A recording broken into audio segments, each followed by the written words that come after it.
ஆடி மாதத்தின் முதல் நாள் இந்த ஒரு தீபத்தை ஏற்றுங்கள், வற்றாத செல்வம் கிடைக்கும்.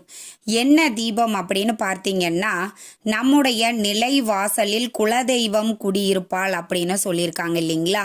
அந்த நிலைவாசலில் ஆடி 1ஆம் தேதி நன்றாக சுத்தம் பண்ணி மஞ்சள் குங்குமம் வச்சு மாவிலை வேப்ப இலை தோரணம் கட்டி இப்போ நான் சொல்லக்கூடிய இந்த ஒரு தீபத்தையும் உங்களுடைய நிலைவாசலில் ஏற்றுங்கள்.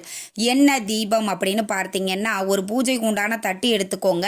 அதில் வேப்ப இலை ஒரு கொத்து வச்சுக்கோங்க. அதற்கு மேலே அகல் விளக்கு வச்சு நீங்கள் நல்லெண்ணெய் விட்டு பஞ்சுத்திரி போட்டு இந்த தீபத்தை ஏற்றி வையுங்கள். உங்களுடைய நிலைவாசலுக்கு வெளியில் தாங்க ஏற்றணும்.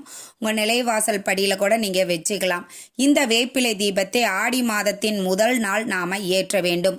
ஆடி மாதம் 30 நாளும் நீங்கள் இந்த தீபத்தை ஏற்றலாம் அப்படின்னா கண்டிப்பாக ஏற்றலாம். அம்பிகையினுடைய அருள்